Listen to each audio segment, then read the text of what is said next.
Hey everybody, we are live here at a Tale of D20's with Storyboard, our frame by frame into the metagame. I am your host, Zektown, and with me today is a very special guest, someone who I have to give a lot of credit to, just finished a second season which included 52 episodes. PJ Megaw of Edge of Legends from Nat 20 Productions. Welcome to the show. Hello, everyone. It's really exciting to be here. I have been looking forward to this day for like a week or two, so I'm really excited. Oh, that's so awesome. I have like as soon as we started talking, I think I got into the DMs of on Twitter and I was like, "Oh, let's I was looking for some new specifically Pathfinder. I wanted to kind of I'm on a tear of Pathfinder people and I kind of want to keep that going. And then eventually branch into some Starfinder. But I was talking to Jason on of what do you do? I think that is the name of his show. Yeah, what do you do? Podcasts, I believe, is Yes. his title. Yeah. Yeah. So shout out to Jason, amazing person, and he totally pointed me in your direction, and I was like, yeah, no brainer. If you're good with Jason, you're good people. So props to him for pointing me your way. Yeah. Thank you. So I think the icebreaker kind of thing that I do here on the show is I ask the guest to start us off with their elevator pitch of their show, and I always really enjoy this for a couple of reasons. Usually because no game master or dungeon master is able to do it in 30 seconds, just because they love their world, and I think that is amazing and part of the fun. So, PJ, if you were to give me the elevator pitch for Edge of Legends, what would it be like? All right. So imagine, if you will, a fantasy setting teamed in secrets, secrets so deep that even the gods have to keep them from the mortals. And while the mortals are trying to go about their daily life, not only do they have to learn these secrets, but they are plunged waist deep into Armageddon.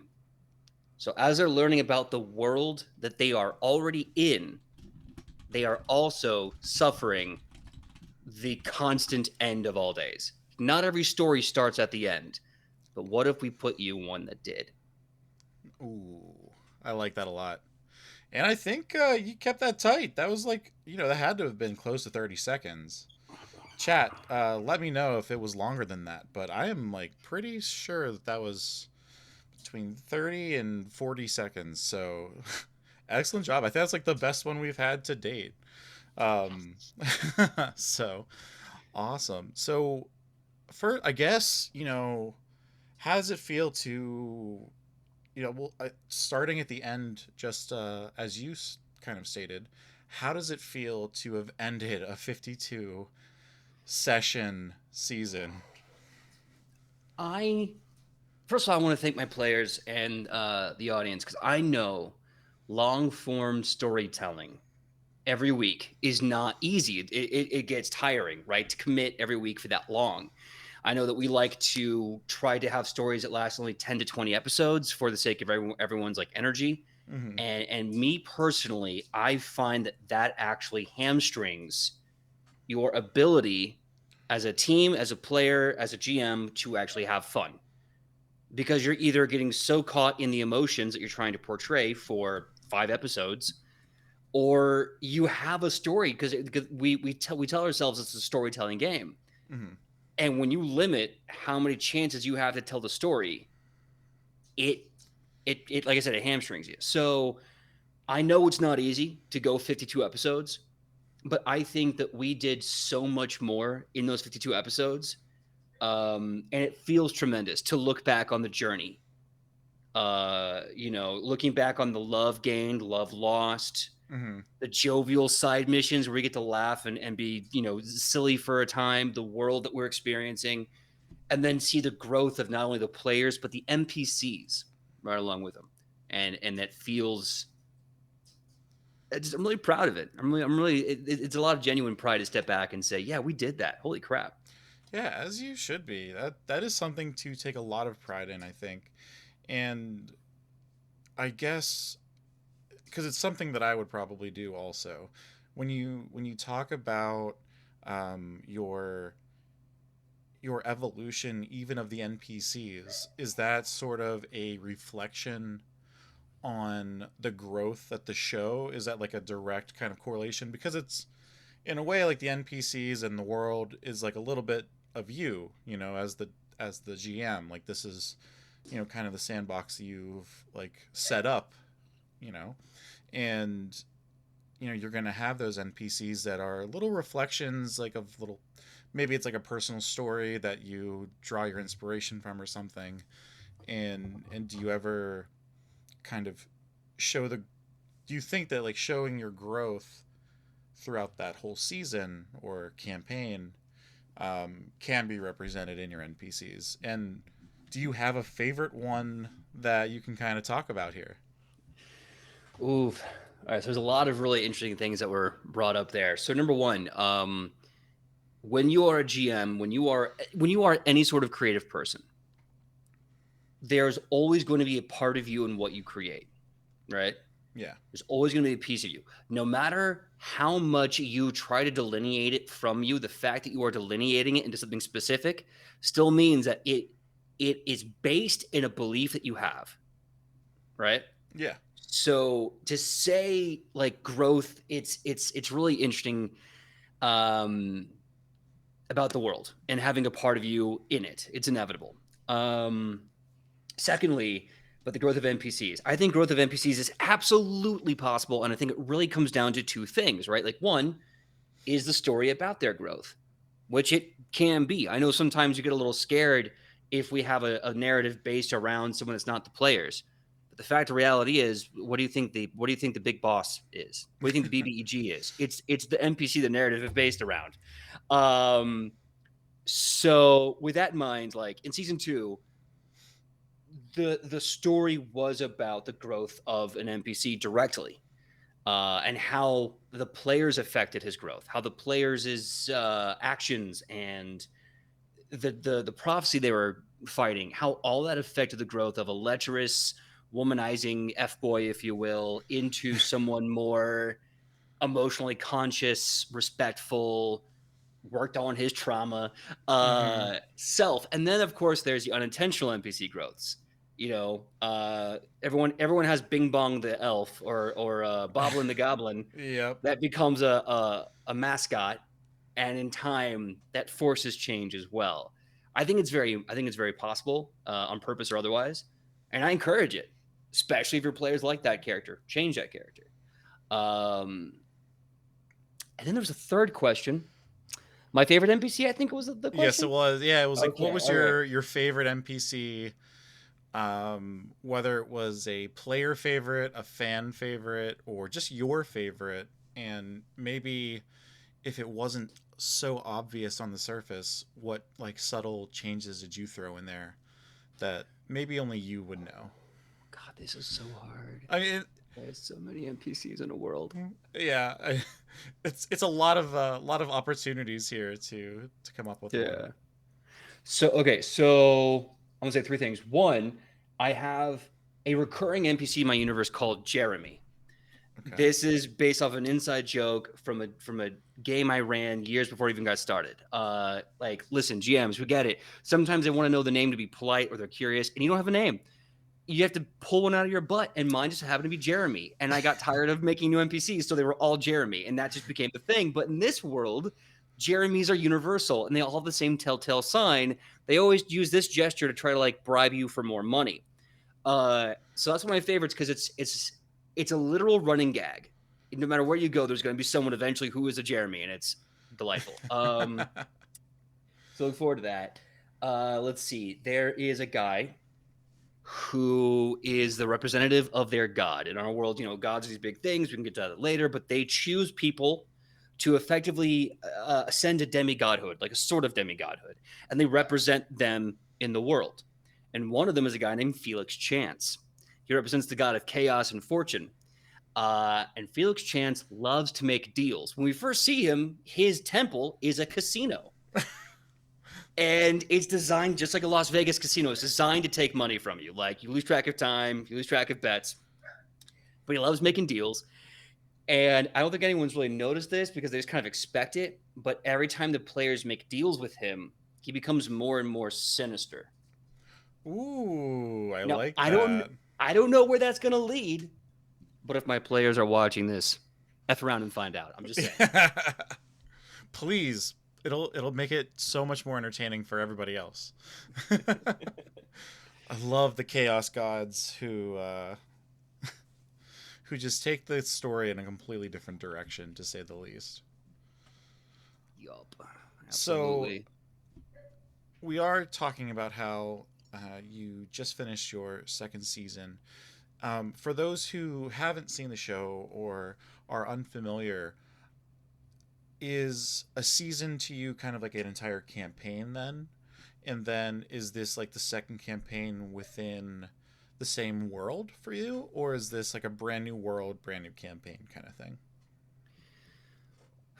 That's a very good question. For me, it's literally almost like a season. There is a general storyline. There's a general big bad, and every season they are going on the campaign against that. So I guess you could say it's like a new campaign, but the same characters, same universe, same timeline. So Oh, okay. everything is building upon itself. And with my purpose of the structure is that I kind of pre-planned 5 seasons, if you will, that Mm-hmm. are going to be building to a penultimate storyline.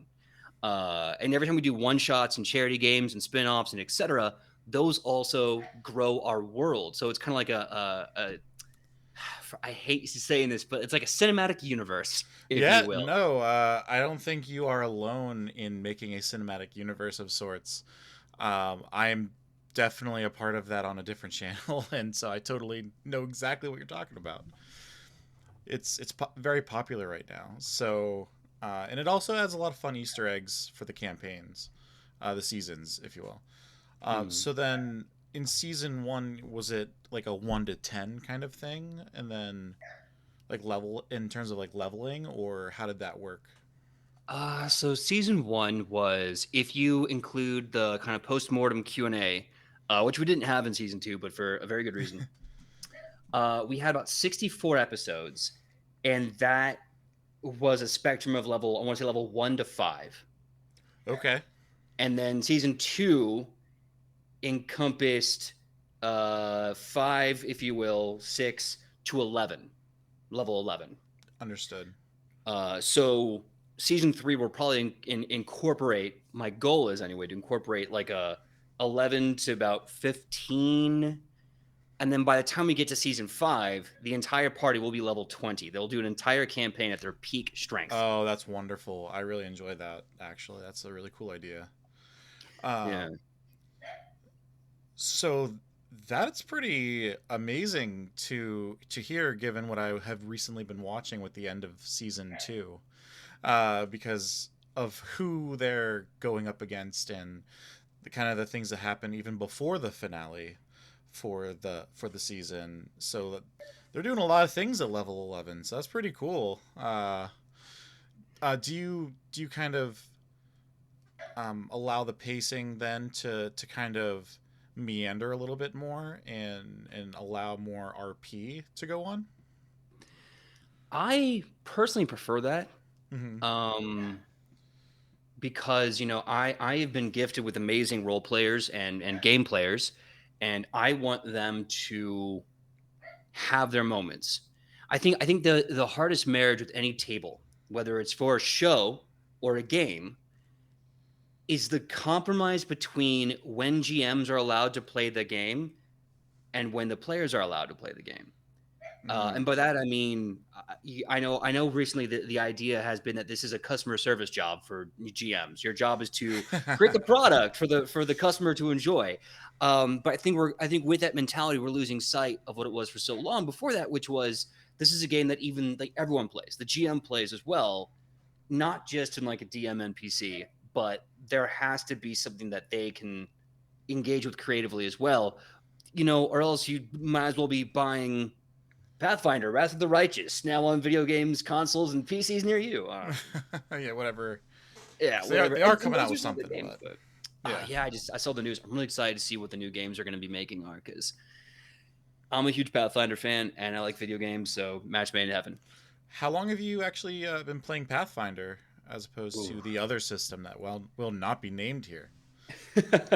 So I've been playing Pathfinder since Pathfinder 1E came out around, my math is always bad on this because there's so many dates involved with like when did it legally come out? When did it actually come out? Meh.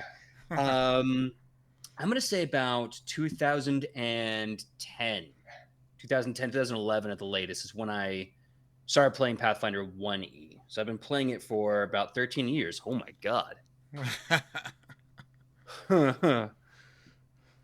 So are in these campaign like this most recent campaign was in first edition Pathfinder as well, or did you move to second edition when it came out?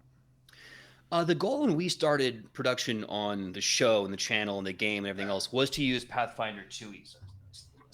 Was use Pathfinder 2E. So since we've been like doing session zeros and building the world in 2019, all of that was done in mind with Pathfinder 2E. I mean, you can, with enough math and understanding, retrofit it to Pathfinder 1E. Mm-hmm. It might take a minute, Yeah. but it's definitely doable. Okay, but that's like kind of an important thing because there were a medium amount of changes, I guess you could say, between first edition and second edition, and you know, it's not like it'd be like terribly difficult because it's kind of this shared usage of all the of all the core mechanics and stuff like that. Like that's not really changing too much. But was it hard to adjust when first starting out with it, or did you like transition into it like no problem? Honestly, it wasn't really a problem of transitioning because the rules were familiar enough, but different enough. And I think also everyone that was joining Mm-hmm. also hadn't played Pathfinder 2E, and half the group didn't really even play TTRPGs until we got everything started in 2019. So for a Wow. lot of them, it was their first game or like their second one by like a hair. Mm-hmm. And I'd say the only problem was learning the system as we're going so that eventually we're getting to the point where like the fun refreshing thing is there's so many cool rules that as a GM I can learn something new every couple of months. It's like, oh wow, I didn't even know that there's like heist rules. I didn't know Mm-hmm. there's a really cool chase system that can work in 3 different ways. I didn't know that there's a really cool dueling mechanic. And that's what I need. That's what's going to happen in the game, Yeah. or I can prepare that for my players. So now I get to learn new, chunky, awesome, narrative informed mechanics. Yeah, that is actually really cool. And as someone who's coming from D&D recently, it's like a very large breath of fresh air, I can say confidently. I feel like in D&D, for everything there is to like about it, to not like about it, um, they really kind of throw you out of the nest and hope that you can figure it out so at least you can waddle away after you fall and land on the ground. Yeah. Like you're still a bird, but like you might have to take a minute to learn how to fly, kind of deal. Um, and I kind of appreciate how Pathfinder can help guide the creative process in adapting some of these rules and like you said, like learning something new every couple of months. Like you're still trying to find some enjoyment with playing this game too, and if like that is like something cool that you can come and implement, say you haven't done a heist in like 15 sessions, now there's like a new way because there's like one of three ways to do it, so that's pretty Mhm. sweet. And I'm looking forward to my Pathfinder journey as well, so this is going to be a lot of fun. It's a very very fun world. The system of Pathfinder. What I love about it is being a GM and even being a forever GM. It gives me the opportunity to see the amazing potential of the system for a player. Hmm. And I know that it can be kind of daunting because there is a lot of things, but what those things are choices and options. And in the other system, it's extremely limited. Uh, and I don't think anyone really wants to embrace that conversation. I think there's a. I was talking with my friends about this. I think there's a sunken cost fallacy with the other system. By that I mean 5e. I think Yeah. everyone's been putting so much investment in it because they either came into it in the boom of 2020, or they came into it with the Critical Role hype, or they came into it kind of inorganically, and now they've attached themselves to it. And I don't think that there's not a break from it. Like, for example, there's in the 10 plus years the other system's been around, there's been one new class added. Hmm. And the sub archetypes, the archetypes of the classes, don't really change the class. They don't really enhance the class either. They're just a weird tap on. So if you're like, oh, I'm going to play a new rogue, you're going to play the same rogue. There's just this weird sub flavor. And if you don't have a single archetype, it's not going to be any different than any rogue you've ever played. Yeah. And the only way that I've been seeing people have fun in this system, the older the 5e, if we're being honest, Yeah. is to hand wave things. And it's like if people are having fun with your system by removing your system isn't fun. Yeah. And I gotta say, in making my characters in Pathfinder, I am like just absolutely geeked because I've made a character that I've never heard of or seen before, kind of a thing. Like I'm playing a kobold um, investigator, Mm-hmm. so I'm gonna like make my game master's life hell, and it's gonna be so much fun.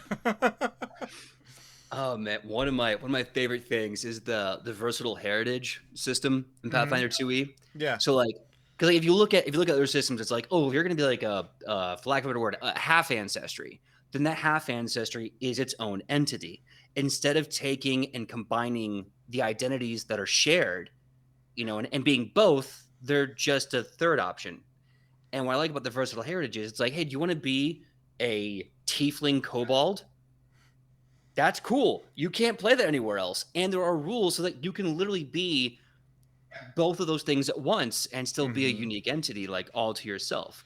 I So I think it's really cool. like the heritage rules with that kind of thing. I think it adds so many different layers and just naturally fills in the gap of like all of the problems that have kind of been before, where you have to be a half human if you want to be a half like um, you Like a know half elf or a like half a orc or half elf or something. a half orc, right? Like there was never like a half orc, half dwarf, like a little short guy. Like how cool would that be? He's got little tuskies and Big beard. He's yeah, just a little man. He's just a little right. guy doing his best.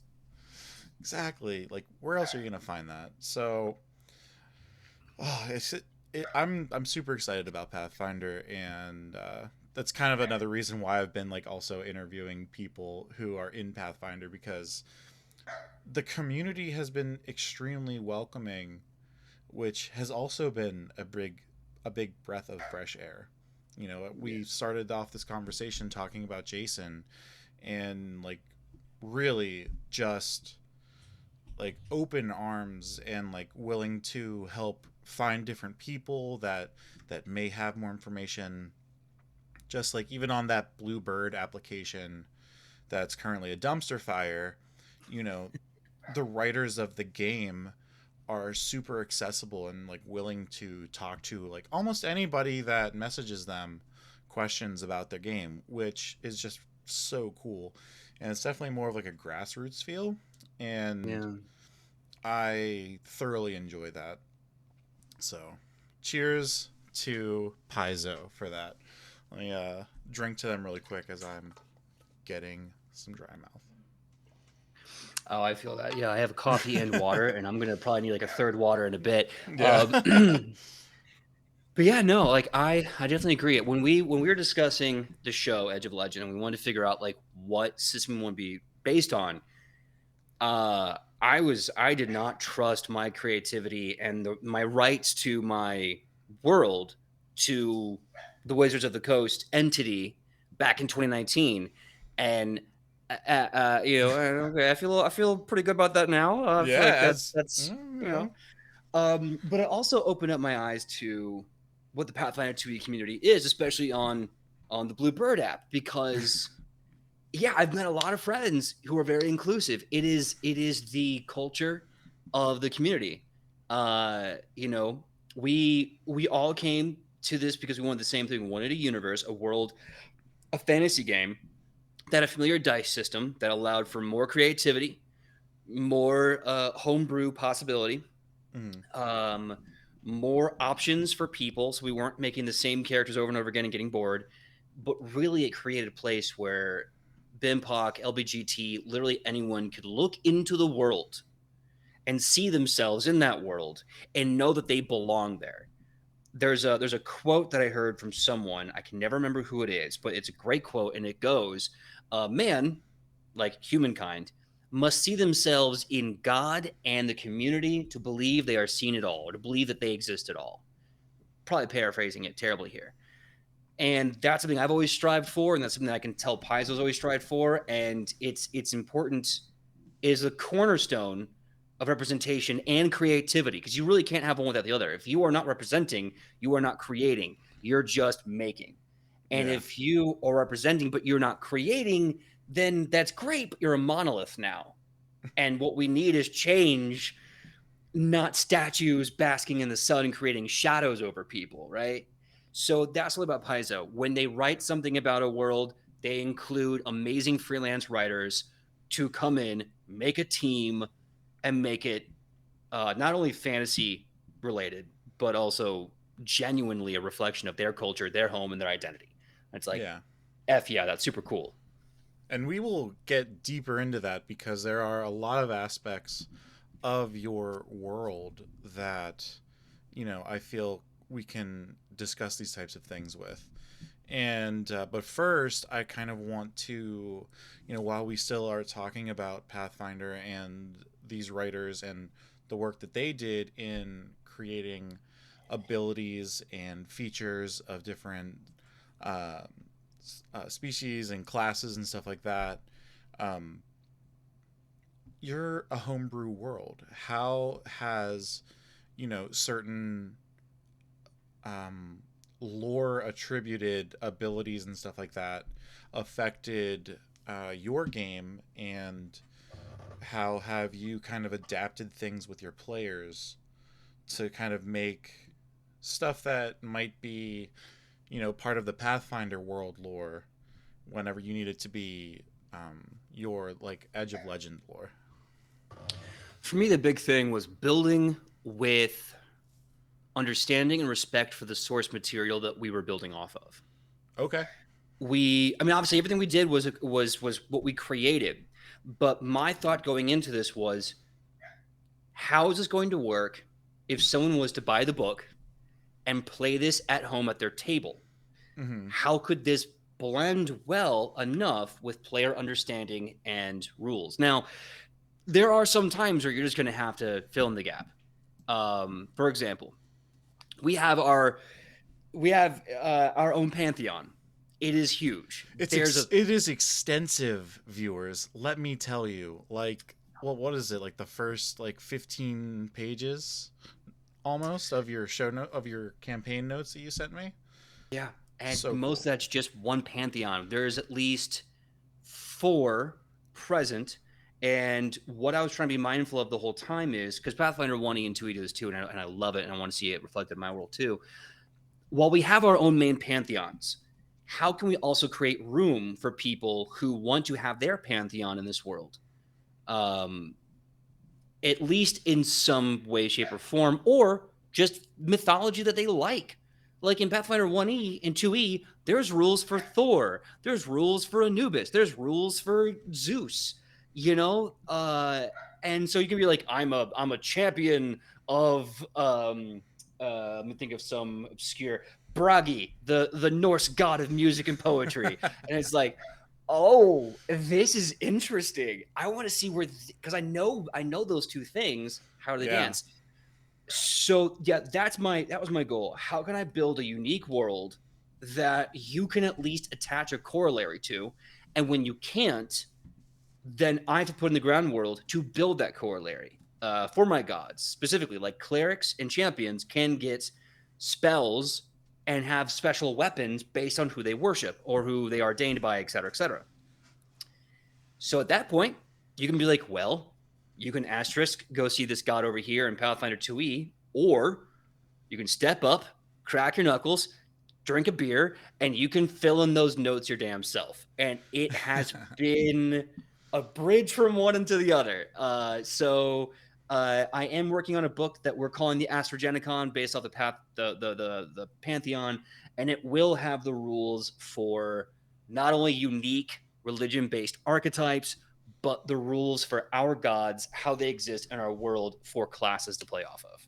I Oh, that's hope really I answered cool. your question and didn't just prattle Yeah, on. no, no, no, no. And that is like super cool to like bring up. So if you have any future stuff coming out or things you want to highlight, please just make it known, because this is as much of a space to dive deep and like get behind the scenes looks at like what your world's all about, but then also for you to showcase all this work. And I think I have the Twitter handle links above you, but feel free. We'll talk about plugs and stuff later, because the other thing is we need people to see it, and we need people to see us, like all of us as creators in the space. So let's dive into this world of yours, right? Let's go. Uh, do you have so when you're talking about these different pantheons, do you have a favorite pantheon? This is really tough. And if your Uh, players are listening, if my players are just know that they're listening, they're, they're listening and watching, so they want to know if their yeah. pantheon is the one. First things first, huge credit where credit is due. When I started writing this in 2019, I did not write it alone. Okay. Sydney Rubino, who has been not only my co-writer, one of my best friends, one of my co-producers, a huge part of Nat 20 and my life, helped me along the way. Whether it was inspiring me, whether it was coming up with her own ideas, or whether it was being a sounding board for mine, and just kind of being a filter, like, well, what if we change this to that, and vice versa. So, as much as this is something that I've built, there Mm-hmm. is a woman who has also built this too. And I know that it is very hard to sometimes see that. And I just want to make sure, because I know, and I know it's also very hard as a creator to feel that. And I Mm-hmm. want her to know that she has been huge in that process. I want you all to know she's been huge in that process, and I want those two feelings and knowledges to go inside. So uh, I want to make that very clear. Yeah, I had to do a lot of stuff myself for the show, but the world does have her touch as much as mine. That being said, what is my favorite pantheon? This is very hard, and that's because there's five, and each of them are in my brain very interesting. One of them's really Um, bad though, right? two of them are terrible. And I say that because of what they represent. One is the Mm-hmm. pantheon of the devils, the devil lords, the gods of the hells. You got to Mm-hmm. have that represented. And the other one are the eldritch gods. You're very Cthulhu-esque entities. Those were the ones that I was thinking of specifically in terms of Yeah. the baddies. Oh, they're super bad. So there's a lot of secrets there. Again, one of my big recommendations when you build your world, build your secrets and build your flaws into the world. Because if you're like, I build this idyllic Elysium, and then you try to find places to put the problems, you realize you're going to have to throw out the baby with the bathwater to make that work. And then you either have like this world full of cushion and pillows and then you have to force a narrative in this perfect world, and that's ugly. Or you create terrible things so that your heroes can be the message and themes that that world needs. That's always my okay. So that being said, there's a lot of secrets to the Eldritch Gods. They're really bad. They represent, in my eyes, aspects of humanity that we have basically not embraced, but basically just kind of gone like, yeah, we can't change that. It's going to always be there. And instead of whereas the devils represent things that we hate, that we try to fight, the Eldritch Gods represent things that we hate about ourselves, that we accept, that we don't Okay. fight hard enough on. Like things like there's a god named Gorhulgask, because it's Cthulhu, so you have to make the words super hard to say. Of course. And he represents that kind of rage that turns into hate. Mm-hmm.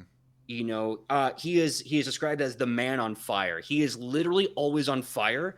He has eyes made of charcoal, and he has two mouths, and all those mouths can do is scream. He represents hate in its purest form. It doesn't matter how right it is. It doesn't matter how wrong it is. It doesn't matter where the trauma comes from. It doesn't matter. Hate is hate, right? And he is that pure, unfiltered, unexcusable ire. And that's why he's dangerous.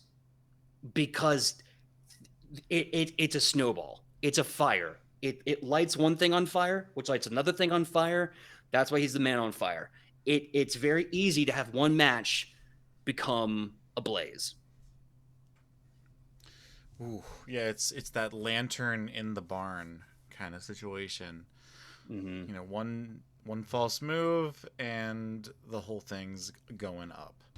And so when you have something that's so abstractly representative, but still kind of has this personified existence, how active is a god like that in the world? Like, is it something where people are just worshiping, or is it something that, no, this god showed up on the worst day of this person's life and just became, the rising tension for like their next character arc or something?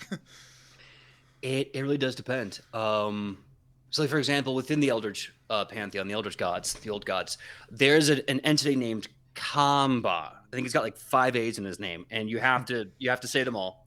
And he represents kind of madness and insanity and murder. He's very much your obvious on the nose villain, right? Yeah. Whereas most of the Eldritch gods, their influence exists in the hearts of all beings, right? They are not present, but a piece of them is. Kamba is the one that's the biggest instigator. He will find people down in their luck. Mental health's already, he's the worst day. Mm-hmm. But everyone else is more of a reflection. I love the idea of deities being a personification and a reflection. The micro and the macro working together in unison. Okay, cool. So Yeah. so now that we've kind of juiced up the gods in your world, which one would you say is your favorite? Because we still didn't answer the pantheon thing either. So we did not. All right. So I'm going to say these three pantheons are my favorite for specific reasons. The Astrogenicon is the main pantheon in my universe, and that's my favorite because the characters within, to me, are so interesting and so integral, right? Their story is so cool to me. The Fey gods, or as I call them, the Faelvanane, they're really cool because their origin story is unique. There was only one in the multiverse, in the big cosmic planar thing. And this deity sang a song, a beautiful song, a wondrous dance, this transcendent divine performance of art, so pure and powerful, it gave life to the Fey gods and their home. In doing that, that Fey god left them everything they sang and then vanished. And the Fey gods are left with only the song or the ballad. And part of their divinity is that they are not forced, but they are compelled to keep living what the song says for eternity until the ballad ends. Oh wow. And because they could not agree on what the ballad was trying to say, they split into different courts. Where one was like, what makes this song beautiful is that it's beautiful. And the other group is saying, well, what makes this song beautiful is that it's chaotic and it's intense. And there's a third group who's like, what makes the song beautiful is that I have a job to do and I am not here for this petty fight. So there is a third dissenter group, but they're much smaller. Um, and I just love the idea of a performance so powerful. It created gods who are now compelled to repeat the performance. Also, the performance does kind of talk about how all of them will inevitably die. So there's also this idea of like, we also need to kind of know these Yeah. things. So there are times where like two of the gods will meet, they'll recreate the ballad to a T, to the point where someone gets their head cut off, they die, and then when the song is over, they put their head back on, they stand up and go, same time tomorrow, cool. And then they leave. So I find that to be really kind of cool. And then the last one are the dwarves. I like the dwarf pantheon because it gets no love on the show. Okay. And it's just imagine if socialism and communism were deific entities just trying to create an effective, peaceful, happy environment for their creations. I love that. That's all they want. They just want everything to make sense. They want everyone to be happy, everything to be equal, knowing full damn well there's a problem and they're all trying to fix it, but they only want it's like that they're the embodiment of measure twice and cut once. Oh, yes. Okay, very good, because that kind of leads me into my next question of what is the culture of these dwarves, if that is like the basis of their deities and faith system. Yeah. Well, first and foremost, my mantra, my motto going into this was fantasy is a reflection of itself, of its reality. Mm-hmm. So to me, a dwarf is not so static as to say there's only one dwarf culture. There is a dwarf culture, there is a local topside dwarf culture, and there is a local underground dwarf culture. Because when you get 30 to 60 people in a room, and that room has different lights, different chairs, and different music, they're not going to be the same as the other 30 to 60 dwarves. A different room, different chairs, different music.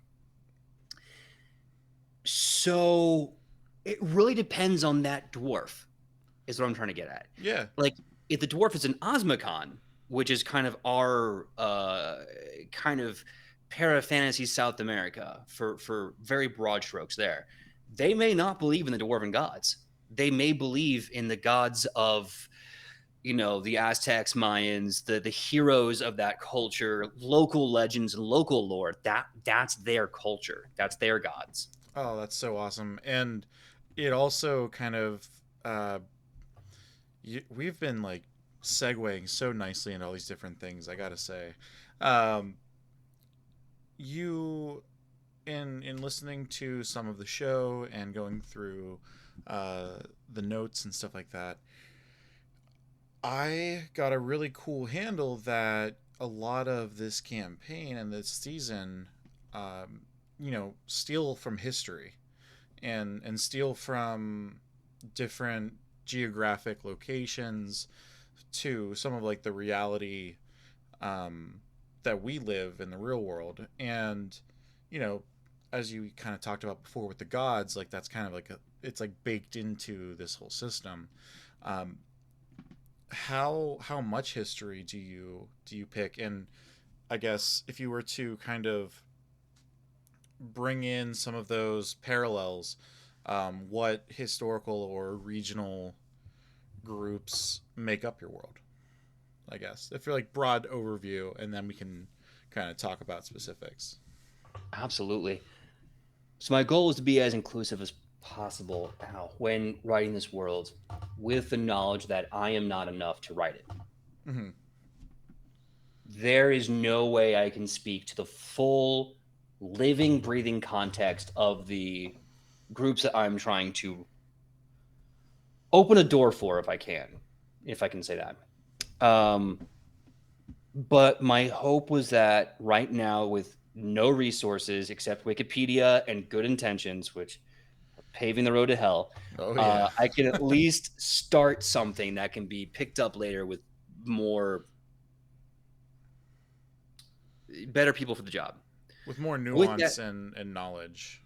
exactly, with more understanding and more lived experience. Because I can do as much research as I can. Let me tell you, there have been episodes where I've had to do weeks of research for 30 minutes of in-game moments. Hmm. I think a big one is Shin. Shin in our world, spelled Xin, is a representative of uh, one of the East Asian cultures.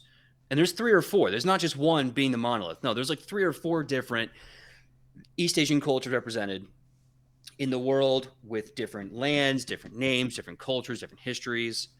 Um, but I'm just using this one as the example. Hmm. And in it, I did, I think, 3 hours of research just on Chinese fairies because I was having Chinese folklore, mythology, and fairies show up in this world, and I have friends from China who are giving me some of their cultural background, understanding of things, um, and ultimately what it came down to is that a fairy, for the lack of better context, is effectively like a saint, like a demigod ish.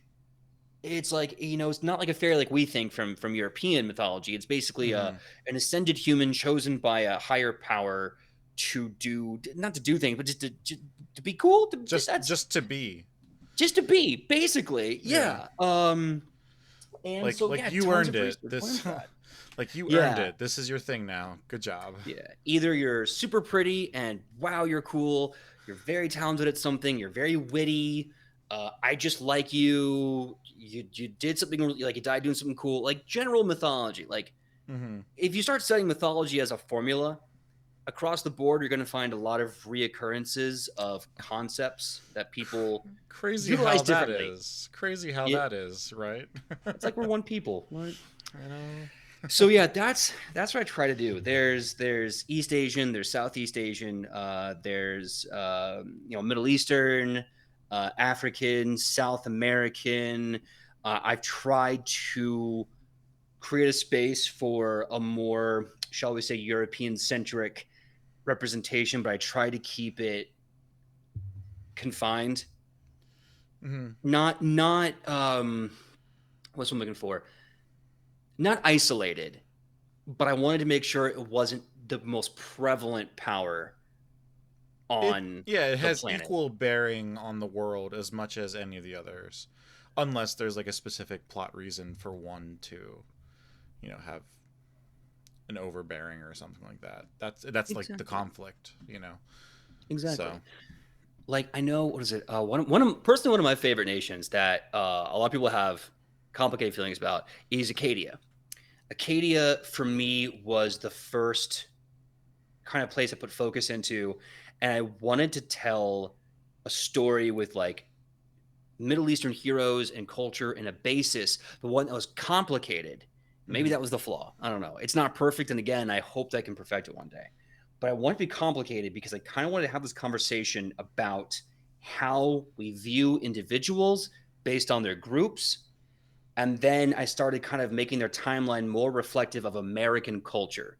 The times that Americans, mostly North Americans, have been called to become world heroes and how the fallout was always heavy. The burden was always difficult. Mhm. And so Katie represents great heroes, great art, great culture, great the center of the world in this beautiful facet that comes under fire of awful leadership incrementally. Mhm. You know, And Yeah, it's like it's like they totally. say in Metal Gear Solid, people are not their governments, and we have to be reminded of that because it's man, it is hard sometimes to look out in the world and to trust again Yeah, because it's there's so much broken ugliness in everything we do. yeah. I can definitely agree with you there. So it does make it hard sometimes.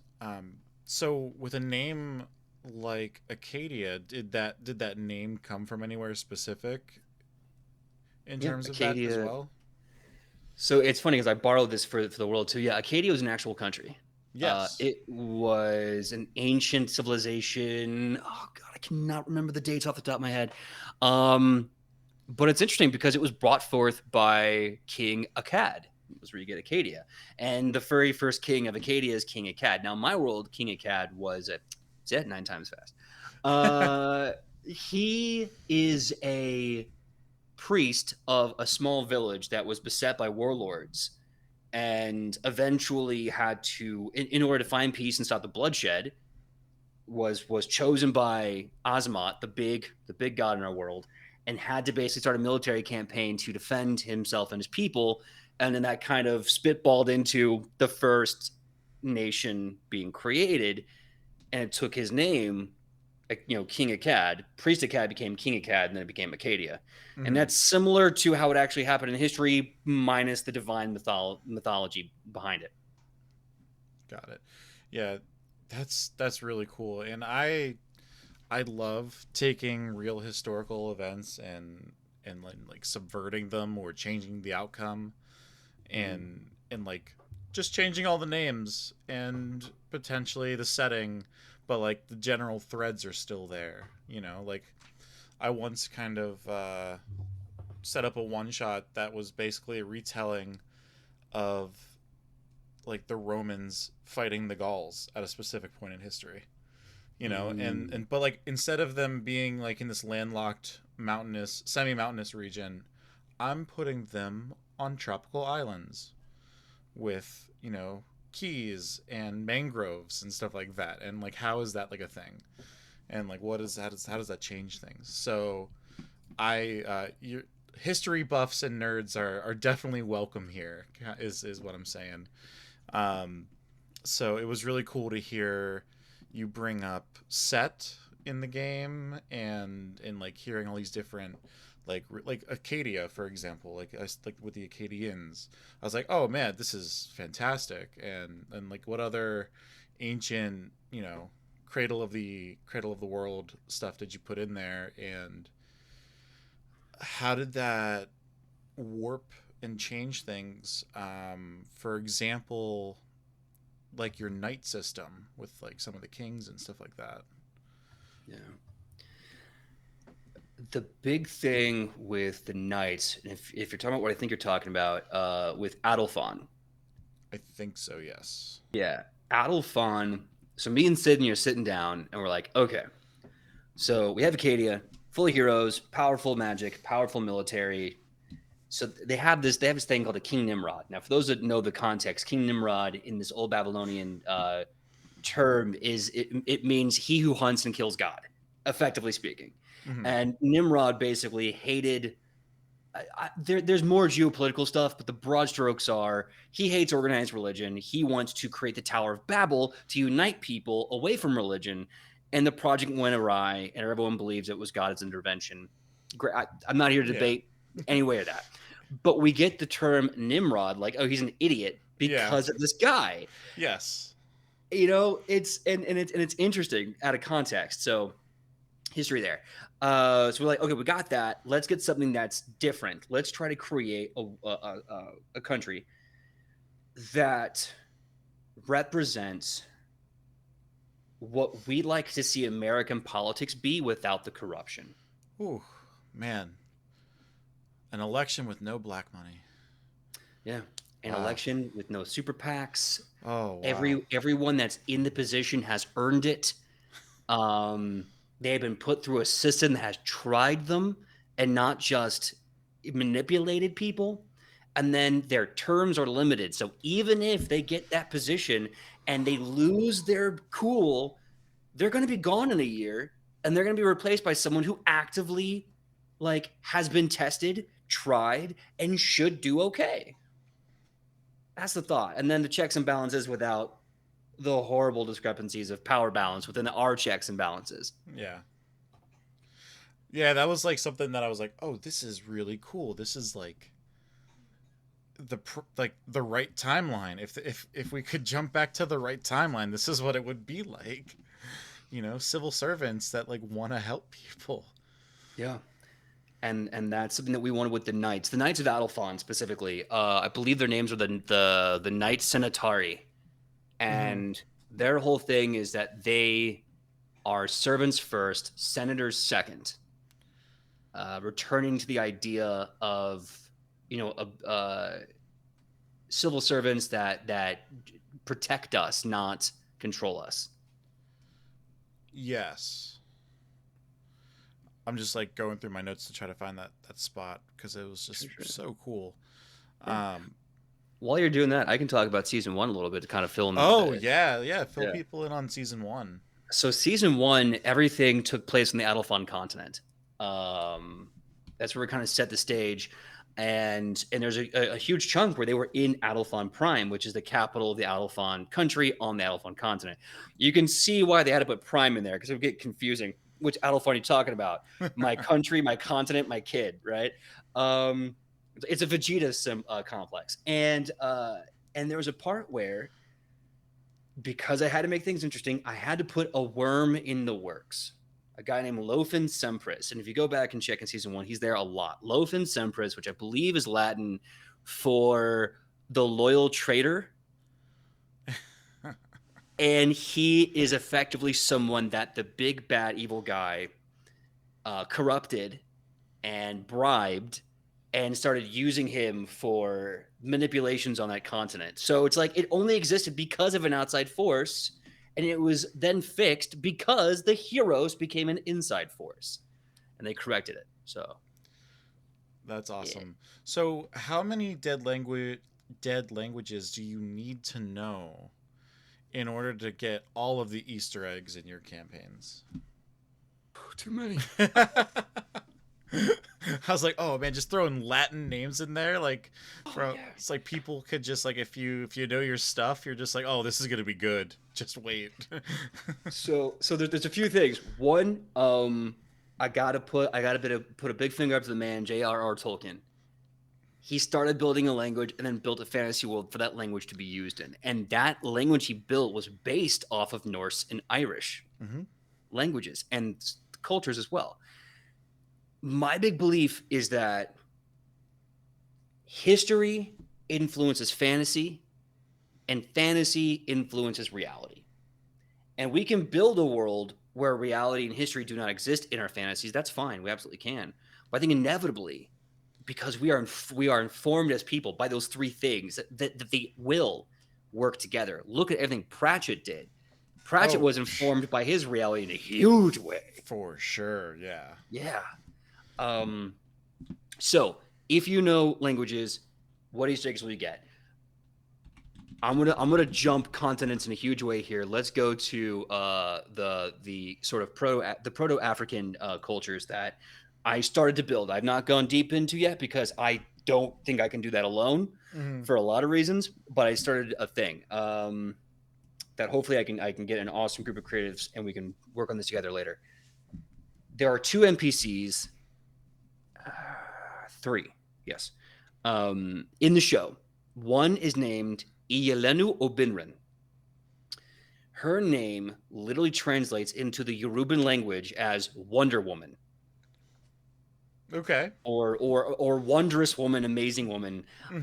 Her brother he is a champion with the Orisha, depending on how you want to pronounce it, of, I always get his name wrong, Olgwin, the god of war and steel and thunder.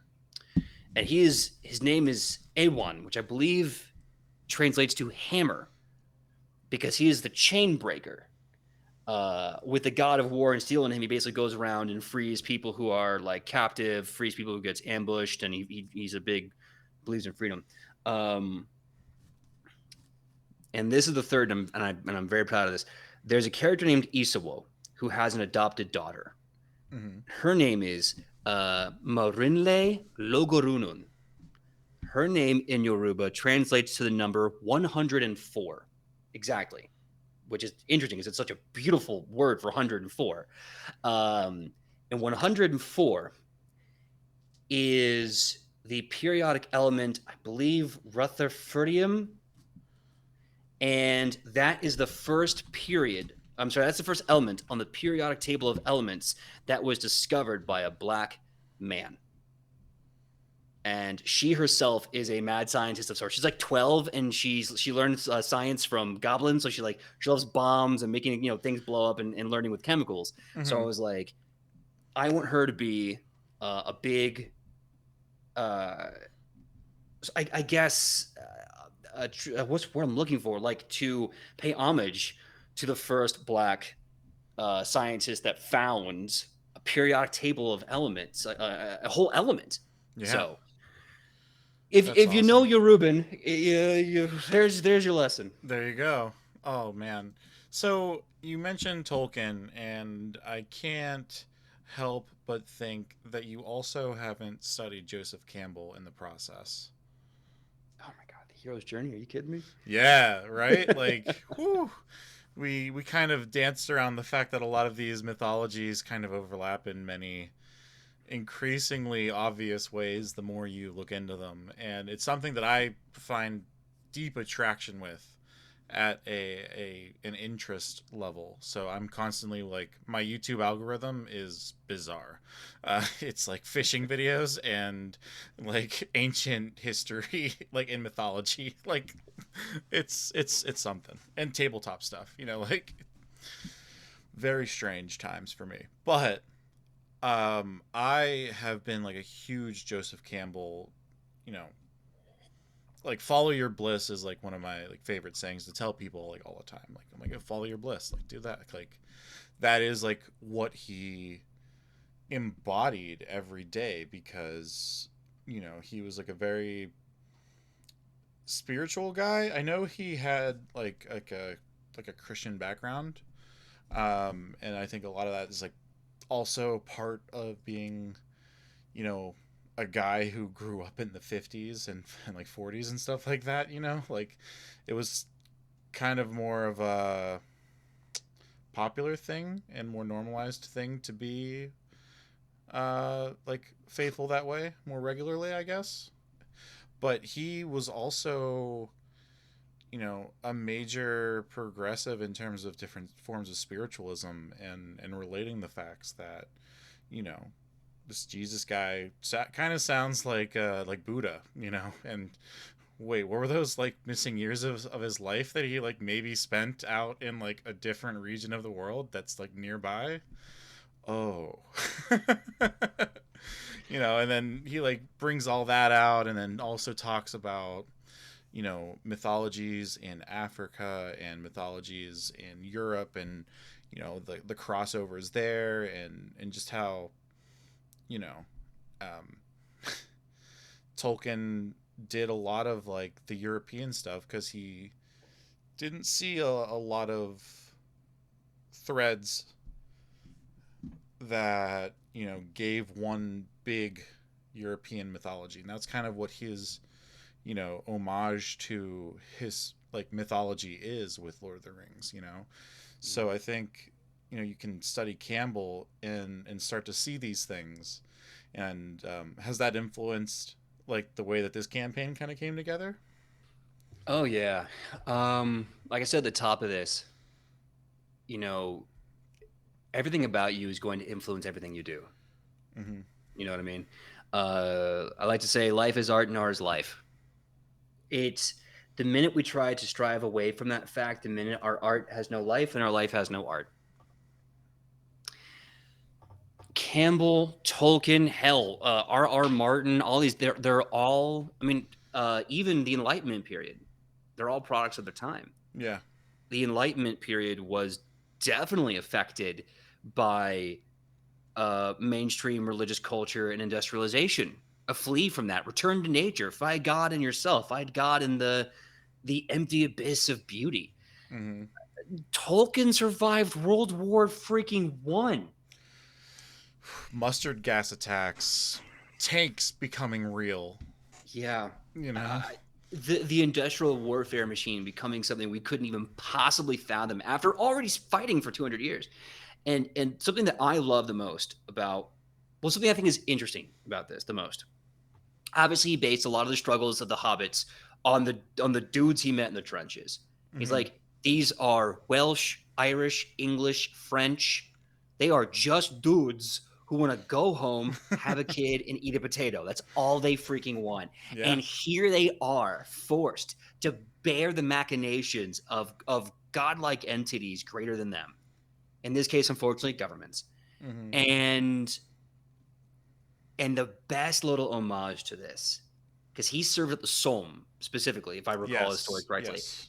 the French battle, which was one of the bloodiest massacres in at least that era, because it was mud and no one could move anywhere, and the Germans surrounded them, and it was just fish and barrels every time. And before that, because to get to the Somme, he had to sneak through Verdun. And if you Yes. know anything about that hellhole, 303 days of constant shelling. The landscape, after 70 years, is just starting to heal some of the bullet wounds out of the ground. And the French in Verdun had a saying. I don't remember it in French. I wish I did because God, it's just a powerful moment right now. Yeah. But what the French would say in retaliation against the Germans, as fathers and sons stood side by side with the same rifles, spewing brass into the mud, their war cry was "You shall not pass." And who says that in Oh Lord of the man. Rings? Yeah. We know him, we love him. He's Gandalf the White. Like, that is how much his experience formed him. Being a Catholic British person, being someone who served in the battle, being a professor, a linguist professor, someone who built a whole world based on his life. So that's a cool little bit of history to say. Hmm. Yeah, it's everywhere. It has to be. It cannot be. Um, Everything about my world is influenced by everything that we have gone through in the past 20 years. Yeah. The desire to have representation alone is a product of what we've gone through. The desire to have conversations about redemption, rehabilitation, love, forgiveness comes from everything that we as a people have been through. Also, I'm a huge Green Lantern fan, and Green Lanterns are my world. So, it's going to be there Hey, yeah. because, Because yeah, it's part of your world, right? part of my world. Yeah, it's called the Order of the Emerald Flame, Okay. and they have this massive brazier they keep in secret with this big green fire. And when you become a member of the Order of Emerald Flame, you get your own lantern with a little chunk of that flame, and you join this secret organization that's job it is just to protect people. And you get this giant magical lantern that gives you the powers to do so. I'm actually writing the archetype right now. So if you're at home and you're like, I want to play a fantasy arcane Green Lantern, I'm working on it. It's I'm coming. working on it. Uh, were any of the PCs in your campaign? Did anyone ever express interest in becoming one? In becoming an Emerald Lantern or an Yeah, Emerald yeah, Flame. yeah. Like, is that like a thing that someone ever like wanted to do? They met a few of them, and they were all like, "Nah, I'm not feeling it." Oh, oh no! You put it like right in their grasp. Like this is it. Yeah, This is the dream. I get to DM Green Lanterns. yeah. No, they Like, didn't want it. Let's here's just my walk friends away. that I love and I adore. Here's this thing that I love and I adore. Maybe you kiss, and they're like, "Nah." Nah. Um, but we do have homebrew archetypes in the show. We do have Dragon. Uh, he just got an archetype, I think, a few episodes ago called the Guardians of Respite or Respite, depending on what country you come from. And they are kind of like the Death Knights of the Death Goddess of our world. Okay. So that's something I was building and working on. He saw that and he was like, yes, I want that. So I wrote that for him. So now he's got that. Does he also have a dog? Because I did catch the fact that that goddess is a big doggo fan. So This is just a That me is question. This is for that's nobody a else. that's a very good question. No, that was just a moment in the game where everyone's like, can there please be dogs here? And I was like, yes, of course there's going to be dogs in this world. That's awesome. Sydney really wanted to have a dog based off of the big floofy dog from Spy Family. Okay. And the guy who plays Dragon, Wes, he himself and his wife, before they moved, they had a dog named Indy, Hmm. who was a big, fluffy white retriever, a big golden retriever with a white fur. And he was just like a big teddy bear who was also insanely jealous. He'd want all the attention and cuddles. And when you stop looking at him, he'd bark like, "Hey, I'm still here and I am cute as hell, damn it. Where's my head pets?" Super sweet boy. Love that dog. That's awesome. So I kind of want to like get us back to some sort of topic of where we were because we were kind of talking about all of our like favorite inspirations that kind of drive us there. Um, what other, I guess, since we're talking about it, what other inspirations couldn't help themselves but find their way into your world? Oh, that's a good question. Okay, so I love the Green Lanterns, and therefore I made it a part of my world. Hmm. I wanted to see American politics change, and so I made Adolphon. Well, Hmm. me and Sydney made Adolphon. I wanted to see representation, and so I tried to make it as best I could as a starting point, so that later someone we could work together and flesh out better. Um, so there's two things, but I'll say the second one. I grew up in Washington D.C. Okay. With a military family that served. My grandfather flew in W-2. My cousins went into the Air Force and the Navy. So I grew up with a huge military family um, by proxy. Um, so from that came an understanding, a loose civilian-based understanding of military culture. I've never served, no stolen valor. I'm just someone who's been a part of it. So there's two things. One, in Adolphon Prime, there is a military institution that represents the god of war, and they are knights and they are soldiers, but they're still like boots on the ground guys. Hmm. And when they die, they're basically their holy symbols, which are their dog tags, get hung up in a tomb, very similar to some other tombs, um, where they will kind of forever be watched in vigil and allowed to rest in a town called New Jack City, which I love. It is a diesel punk kind of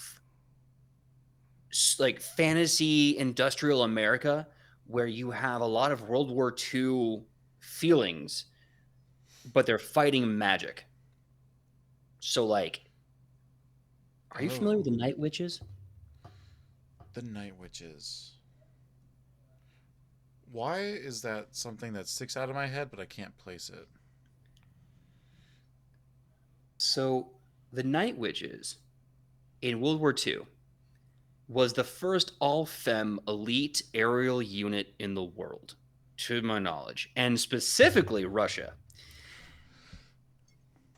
Yes, Mm-hmm. yes. I think I that is were they like expert um, shots? They like were super deadly aimed. If I No, or is that a not different? That is a different group of there's. female I want to say there's a Russian. specific woman that was like the best sniper in the world was this Russian woman who just had like 360 confirmed Nazi kills or something like that. That might be who I'm thinking of. Yeah. Yes, Still badass in her own right. still Still super a woman, still badass, Russian. right? Yeah. Yeah. No, it's funny. So the story, God, it's such a fascinating one. The story of the Night Witches is that I forgot her name, Sobrovia, whoever it was. She looked at the war. She looked at her own history as being like a major colonel in the Russian military, and she's like, "Why aren't the women fighting?" And Russia's like, "We don't want all those women. It's cold outside. We're going to die." And they're like, and she's like, "That's bullshit. Our eastern flank is like horrendously surrounded by Germans, and we need to do something about it." And eventually, the Russians are like, "Okay, fine. We'll give you what do you want?" And she's like, "I want three aerial units." The 586th, the 587th, and the 588th. And they're like, "Dope, here you go. What are you going to do?" She's like, "All women, all trained, they're gonna all be killers." And they took schoolgirls, not like 12-year-olds, but like college girls who were like, you're gonna do this. And they're like, I don't know how. Like, we're gonna train you. So they had to fight the sexism of Russia that gave them shitty uniforms, crappy equipment, out-of-date planes. The uniforms didn't fit. The boots had to get stuck with socks so their feet could actually fit in the boots. Like, they gave them the crappiest of the crappiest they could get. And then the 588th became the most successful aerial guard and attack unit in Russia's history. I feel like Over that's like one, very Russia though. That's like the oh, most Russian outcome to that situation, I think, absolutely, which is super awesome too. it is. I think Russians were also the first to have an all-femme like infantry unit too. Something about Russia is like, man, let our women die. Like they want to give them guns, give them training, let them do it. We're not gonna stop them.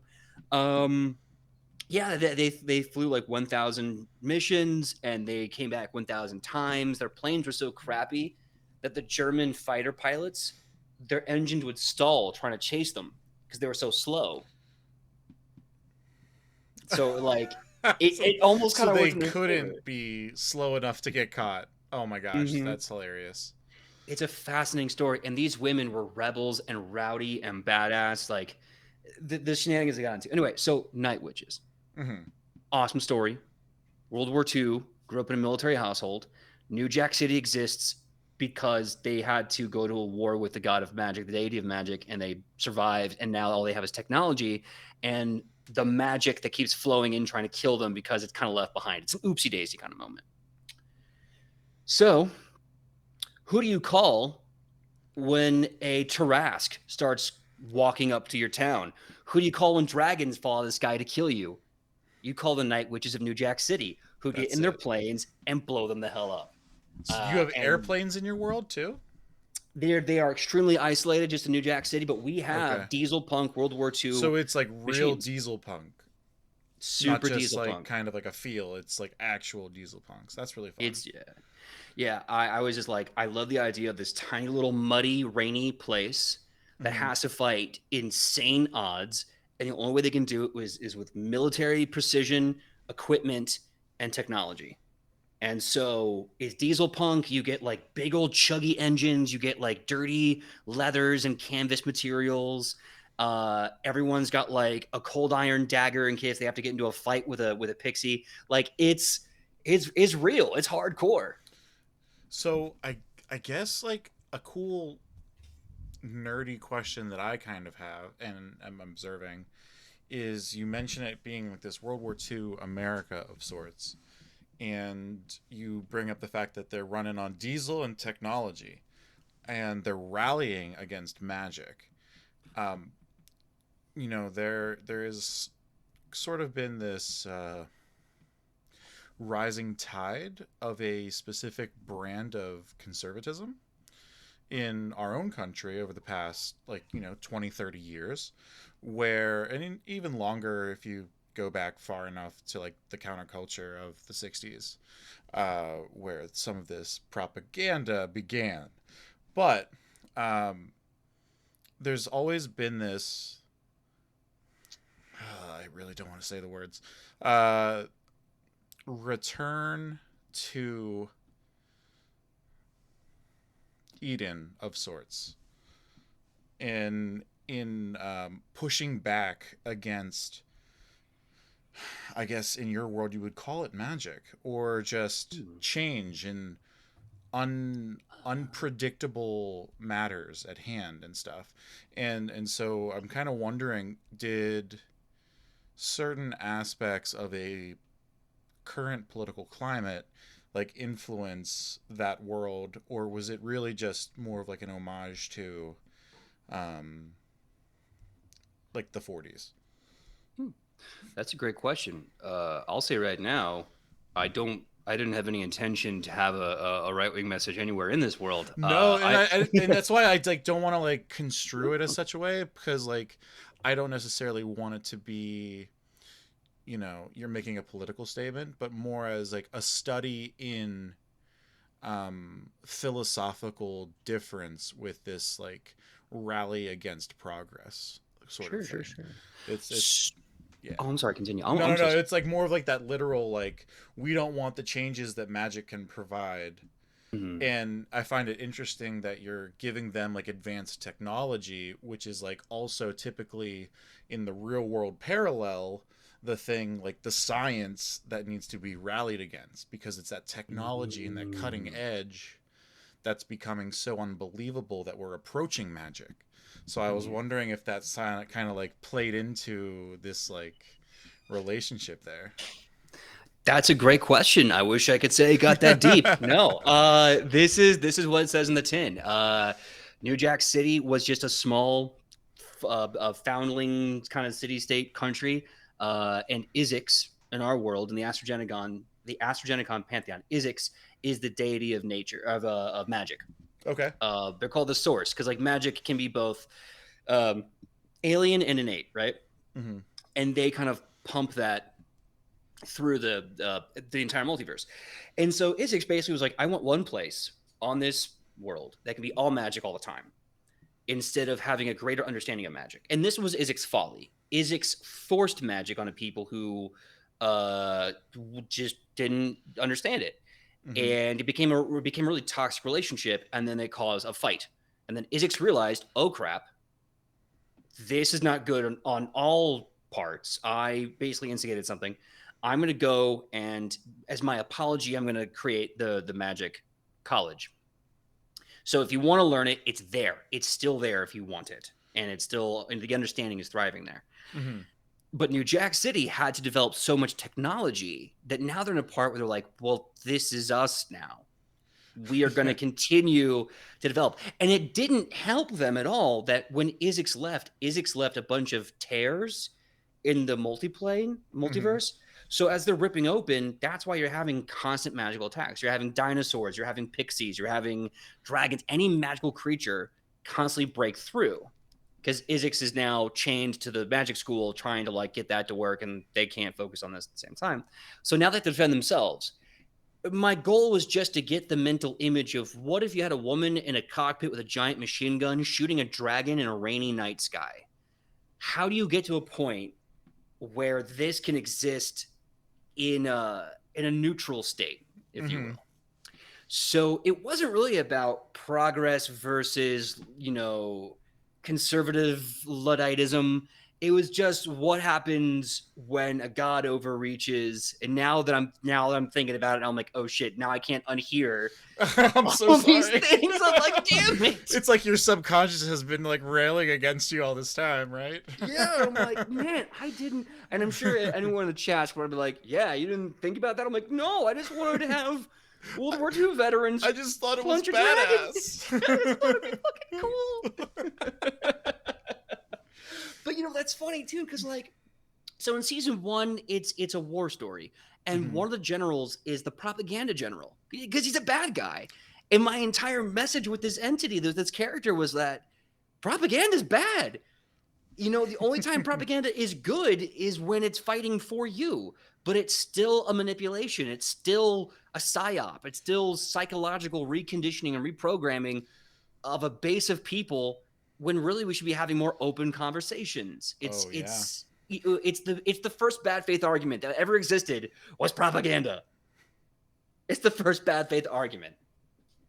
Oh yeah. There's I could send you some podcast recommendations offline about all this kind of stuff that Oh, I like don't know if I need podcasts in my life. Look, woo! man, I am already on a fine line here, and I don't need to start going down podcasts. You know what I Well, mean? I was gonna ask, like, do you listen to Dan Carlin at all for his hardcore history? Because like, you can find loads of like really cool stuff, like World War II, World War One, just humanist perspectives on conflicts and stuff like that.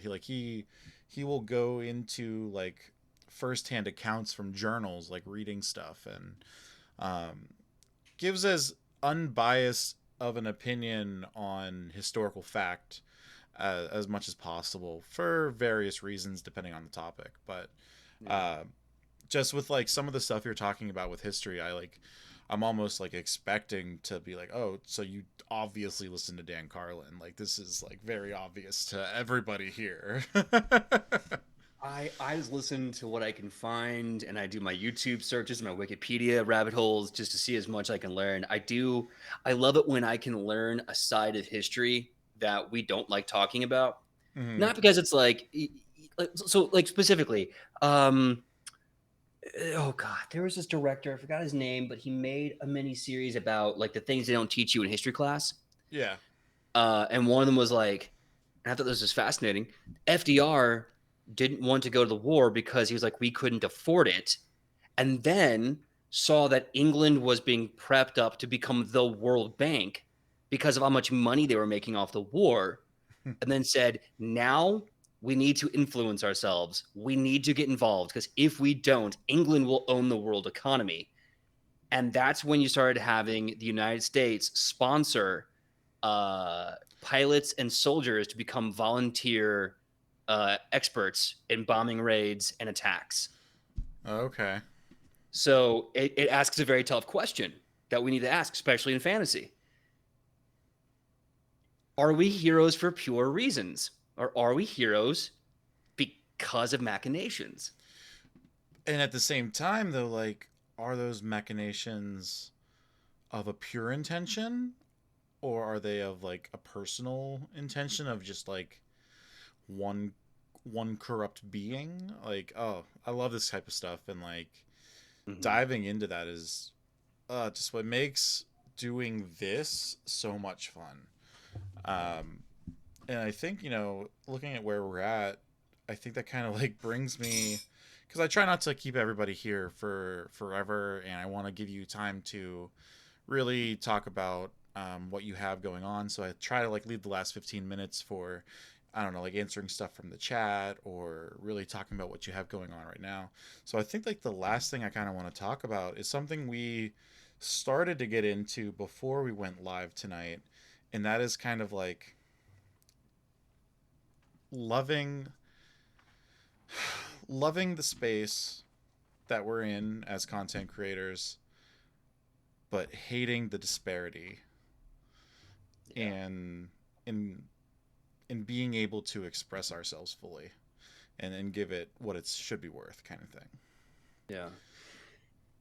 We were talking about it before we went live. It's definitely hard because I think we live in a small cognitive dissonance with regards to the industry and the community.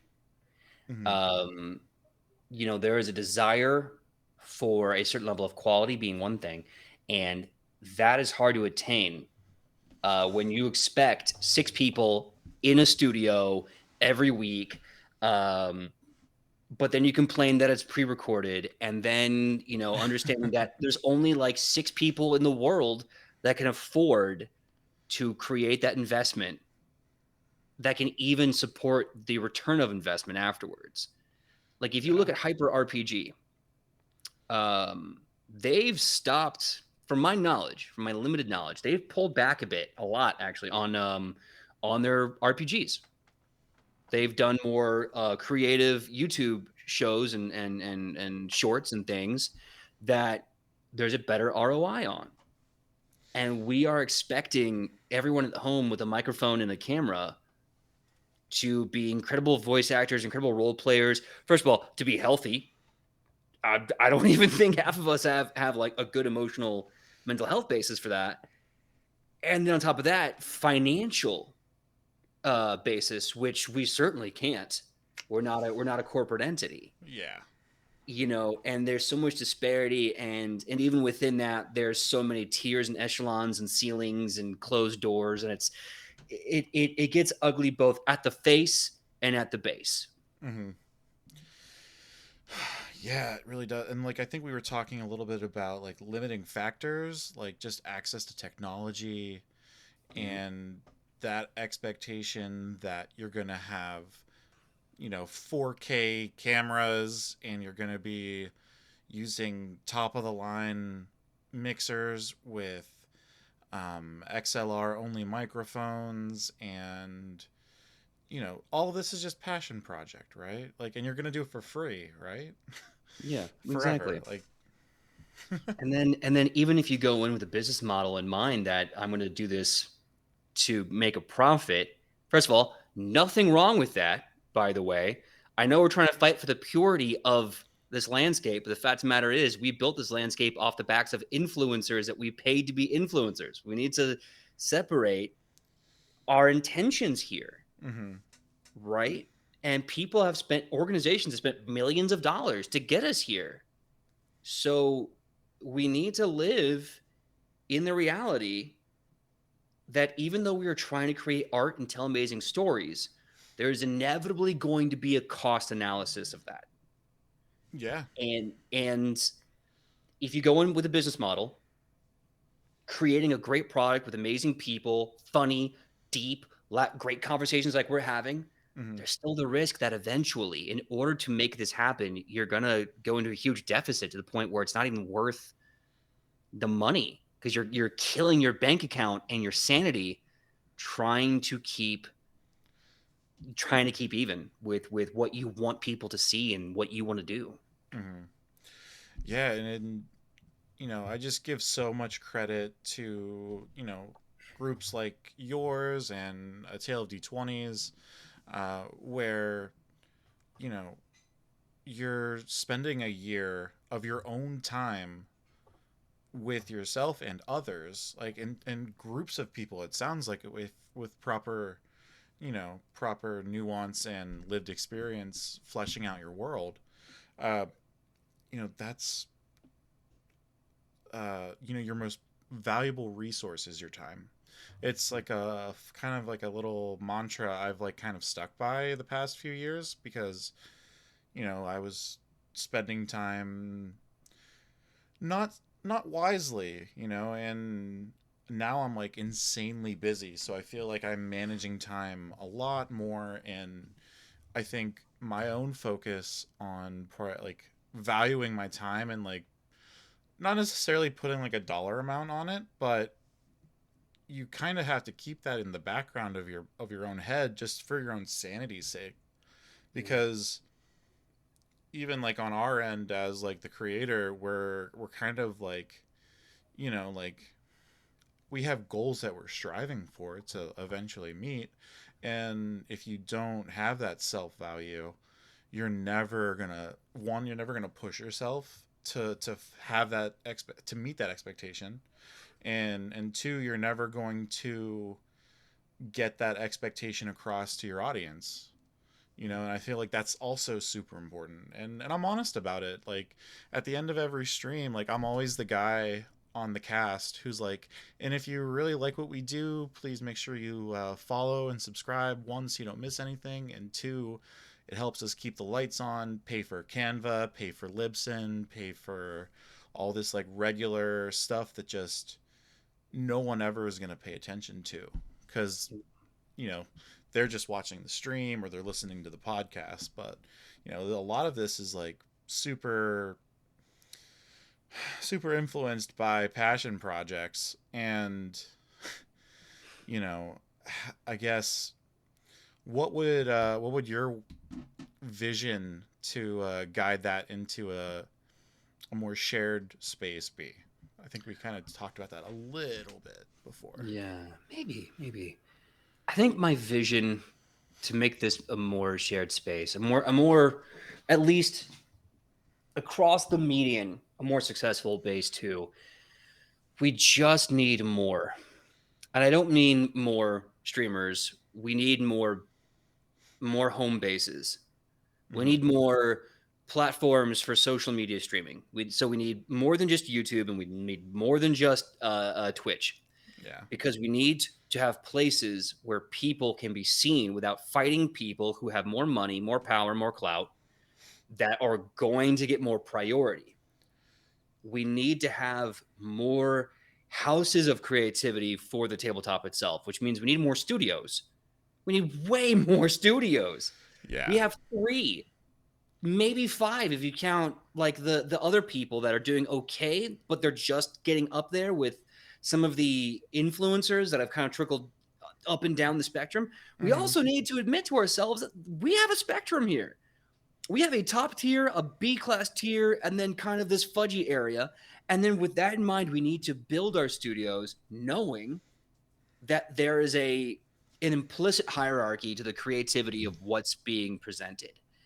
And we need to build this, because if we don't have options, if we don't have uh, opportunities, then this becomes a knife fight. This Yeah. becomes a beat down, drag out, no holds barred. What's the weapon I got in my hand versus the weapon you got in yours? Because at the end of the day, like, look, being an actor, being an artist, being a creator, you are fighting, especially in a capitalist hellscape. This is it. We're in it, and this is the awful truth. You are fighting for relevance, and you are fighting for uh to be present. Hmm. And at the end of the day, there's really not much that divides us. There really isn't. And that's a good and bad thing, because that means, how are you going to get the capitalist attention when everyone around you can provide the same goods and services? Well, I got this knife right here. And that's why we need options. Because without options, Yeah. we don't have opportunities. And without opportunities, it gets ugly. I mean, look at the Bluebird app. It's already a dumpster fire of people fighting each other for relevance Hmm. because they have Constantly. no opportunities. Yeah, and it felt like at a certain point too that like with that 2020 explosion in popularity of gaming, we were finally hitting that like 2.5, almost 3 year mark, approaching the 7 to 8 year mark if you include the beginning of like Stranger Things, Mm-hmm. which was like also a huge boom. Like we can't ignore that. And you bring those cycles, and the other company, the Wizards company, um, they specifically design a lot of their stuff with the knowledge that their player base, for better or worse, kind of works on a 7 or 8 year cycle. So we were seeing like that peak where people were finally organically breaking into different games. We were seeing, you know, more inclusivity in a lot of the space as well, and like that was like a growing normalized thing. I mean, you look at the just the way that the handbook is presented in Pathfinder Second Edition compared to a game that came out 7 years earlier with Fifth Edition. Mm-hmm. Like you have pronouns right there on the character sheet. Like it's like one of the first things you address, like right in front of you, and they want you to know like this is something that they took the consideration to make sure that it was available for everyone. And that's just in that 7 or 8 year time frame, right? So, and then the Bluebird just took a shit. Like we were like it was like the communities were starting to really like grow. I feel like a grassroots community, and like it just all started blowing up when the algorithm that is Twitter started like falling apart. I think there's always a process. There's always steps to which we get to places. We didn't get the Great Depression because credit cards were bad. It was 9 steps to get there. Hmm. It just needed all 9 to hit a very specific way to get to that point. And I think we had that with this hobby, with this creative landscape and hobby space. Hmm. We had, as early as 2015, 2016, because I remember there was a period of time where I was going to the Geek and Sundry studios back when Geek and Sundry was the only place to even watch things like this. Um, Before Critical Role became the big monolith, right? Yeah. And so we have that effect. We have people get in the hobby because of Critical Role. Critical Role's break off from Geek and Sundry, the Vampire the Masquerade let's plays or actual plays. We have Stranger Things. It's happening where it's like it's inorganic, but we're getting there. We're growing the hobby. We're swelling the hobby. And then quarantine, Yeah. and then 2020, and then TikTok, and then Twitter, and then everything becoming a cycle of the big 3, and the same conversations happening in bad faith because it's a trend, because I'm getting paid to have this trend, and if I don't have this trend I don't get paid. Yeah. And so we're in a place where it became so disingenuous and violent and angry and hurt, and it was just a cycle of hurt beginning more pain, and lines being drawn, and then wars being fought. And I had to leave TikTok, I'm going to say early mid 2022. Okay. Just because I could not be happy. I was doom scrolling for dopamine and becoming more depressed because everything was so depressing on TikTok. And I think so. I don't know what's happening with TikTok now, other than of course the weird hearings. Ugh. But I think what's happening with Twitter is that we've created a culture of ambivalence and violence in very loose terms, but terms nonetheless. And Hmm. it's kind of cycling. And so when we go on Twitter, we're eye rolling, we're we're trying to get off as soon as possible because it's not pretty. And it took 9 steps to get there, but we got here, and now this is our reality. This is a war zone now, and we have to figure out who's going to win it. Yeah, like NPR just left. They're like, we're out. We're gonna sit this one out. I don't It's blame them. Look, I've been alive for much longer than social media has been. It's a millennial curse, and what's right. great is like I've been able to see the mental health landscape change irrevocably since Facebook went public. Because back when it was a college only app, it was basically just a way to get in contact with people that never left your hometown and people that may know what the homework assignment was, but really it was a chance to play like zombie tag in Farmville. Like it was a Yeah. useless thing. And then it went public. And then it was the most inhumane technology we've made since mustard gas. We've known it's been inhumane since 2008. We've done nothing about it because it's $1 billion industry. And we are seeing children born since and around that have projected massive depressive spikes and mental health drops and all these things. We can't argue that it's not, it's not that, simple, because it kind of is in this case. Yeah. No, it really is, and it's something that I think it's a slightly uniquely millennial problem. I think too, because I feel like the Gen Xers are just like over it, and they're like getting into their like they're not boomers. I'm not all you Gen Xers out there. I'm not trying to group you with the boomers. I know you get very defensive about such things because the Zoomers just call you out all the time.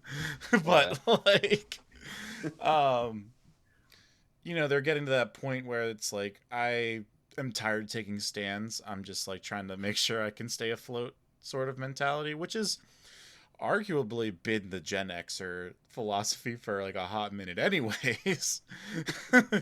Like our parents didn't pay attention to us. Why should we care? Yeah. Like I mean, look at the music that came out in Gen X. It was grunge and like Limp like Bizkit. It ended with Limp yeah, new Bizkit. So metal. Like like new metal was like it was the hangover from Gen X because it came out in the 90s, which is like when we were growing up, but mhm. like it was definitely influenced by Gen Xers who grew up with like all the other like Aerosmith. They're like, yeah, the only thing that makes sense is get high, get laid, have a college level F the man mentality, and then eventually cash out because you need money. Yeah. It's very much Friends. Oh God. Oh. I think Friends is like the last dying breath of the Gen X way, because the Gen X I think had some good intentions. I know a lot of For good, really sure. great Gen Like Xers, but yeah, no culture ever lasts under a microscope in a vacuum. yeah, and I feel like I got rid of Facebook on my phone. Like I still have the account or whatever because I use it for promoting stuff. But I like took it off of my phone probably in like 2015 or 14. Like it was getting into like political season. I was just like I'm over this. Like way over this. And I got so much happier. Like I Mm-hmm. can't even tell you. And like I've been tempted to like take the blue bird off of my phone and just like check it from home. Unfortunately, I can't just with like the nature of what we do. Like it's just like a Yeah, requirement kind of thing. But, yeah, you know, getting like unplugging from social media is like such a great thing for your mental health, and I think that's like one thing that I think is going to be a unique problem that we're going to have to deal with and kind of figure out along with the zoomers and whoever else is coming after them that you know we have to set privacy boundaries and Yeah. expectational boundaries on our reality. Otherwise, we're all just going to be like super depressed, angry people all the time. Like, Yeah. you can't project a lifestyle that you're not living forever. You go crazy over it. And I feel like a lot of us are starting to figure that out. But, like, I think also like but, so much of social media is a tool. mm-hmm, It's a business tool, and because of that, it has to be disingenuous to a point because it has to be fake because you're trying to sell something. And the problem is that the emotional labor that goes into that personally is a part of who you are. You have to give up a part of who you are to create that business mm-hmm, online. And sometimes it's a part of us that's so small and gets so rewarded that it becomes a dopamine cycle. And sometimes it's not. Like, let me yeah, tell you, I love going to the gym. It's my zen time, it's my alone time. And because I believe so much in this world that I've built, the friends that I've built it with, the stories that we're telling, the 275 episodes of content that are on the YouTube channel that we have, I believe in all of it so much that I have to give a part of me away every day on the Bluebird app to make mm-hmm, sure I'm still a part of the game. I'm still a part of the tool based system. yeah, Um, so yeah, it's difficult. There's speaking of this, let's look. It's my segue back to homebrewing. We have a place in in the world of Edge of Legend, mm-hmm, which, by the way, the world of Edge of Legend has a name. Here's the thing: it's a secret. Again, build your world with secrets in it, with secrets and flaws, so the heroes can be the ones that learn it and correct it. So there's two names. They're a secret. There's a city called Fermis or Mille de Fer. It's very much a okay, French allegory of kind of bloody and very deeply rooted revolutions within the context of how people can twist them. If you think about it, it's a lot like social media. You're always having to be seen being on because there is like the dangers that social media presents to being exposed all the time to people who are looking to hurt you because mm-hmm, you are whatever you are to them, you know. And so Mur de Fer, which by the way is French for the Iron Wall, because they literally trapped everyone in the city with a massive iron wall. It's like no one gets in, no one gets out. Once you're in, baby, you don't leave. Because if ooh, you, the only way you leave is in a body bag. Because we're trying to make the revolution happen, and there's always a revolution. it's So just there's constant revolution.